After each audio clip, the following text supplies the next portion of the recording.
Hey guys, Sina here, and today I'm talking about a big AA game which is called STALKER2, Heart of Chernobyl, which came out a few months ago as a sequel to some older game with the same name.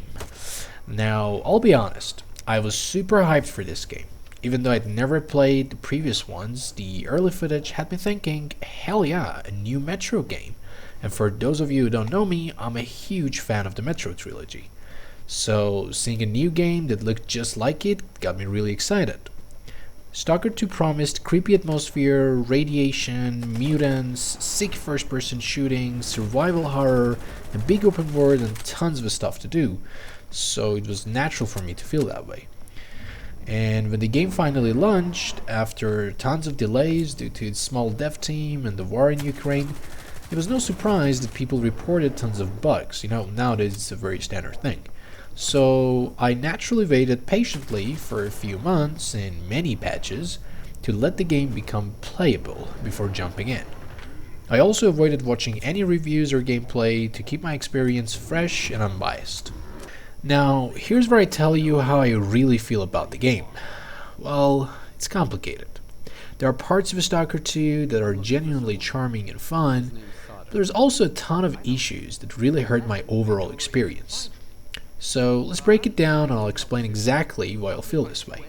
At first, knowing about all the problems, I kept my expectations low and just tried to enjoy whatever the game had to offer. And honestly, the first few hours were great.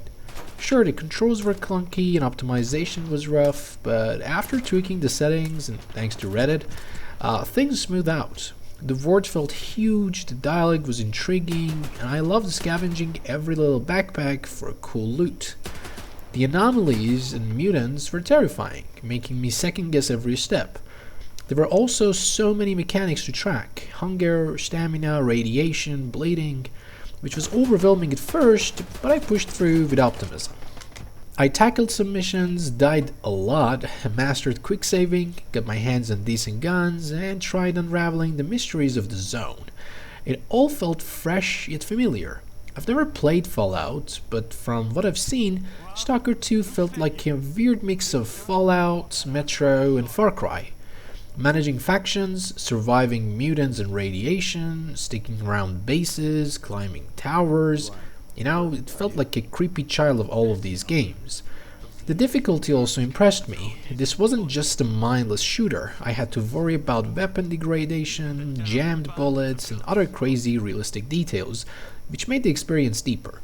But this enjoyment lasted until about 40% into the game.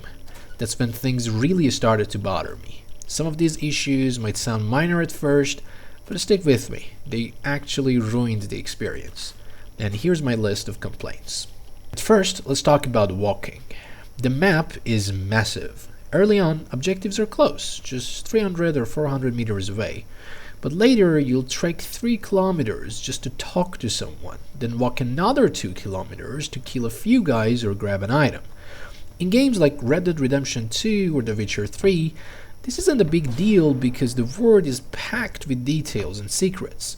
But in Stalker 2, the world feels empty. The enemies spawning randomly just to waste your time, anomalies that get old fast, and paths you can't even cross without detouring, which means even more walking. I caught myself scrolling through Instagram dozens of times just to pass the time. At least RDR2 and Witcher give you a horse or decent fast travel. Stalker 2 forces you to walk everywhere, with a fast travel system so annoying that I ignored it 99% of the time. My second complaint is about balancing stamina and carry weight capacity. This is the exact reason why I quit another game called Starfield after a few hours, and the Stalker 2 does it again. Yeah, it's a survival game, so limited carry weight makes sense, but pair that with a brutal stamina system and you're stuck moving like a turtle, unable to run for more than 10 seconds. Remember me complaining about walking? You'd think I at least meant sprinting, right? No, I had to slow walk for kilometers, constantly interrupted by random enemies. Some missions took more than 20 real-life minutes just to reach, and it drove me nuts. But I kept playing, which I now kinda regret. Now let's talk about my other complaint, which is about story and gameplay loop. The story was okay at first, but the further I got, the less sense it made. I didn't care about any NPCs or factions. None of them were likable or even memorable. Seeing them live or die meant nothing, because the writing never pulled me in. On top of that, enemies became bullet sponges later on. Some mutants took multiple clips from my strongest guns to kill, which was just tedious.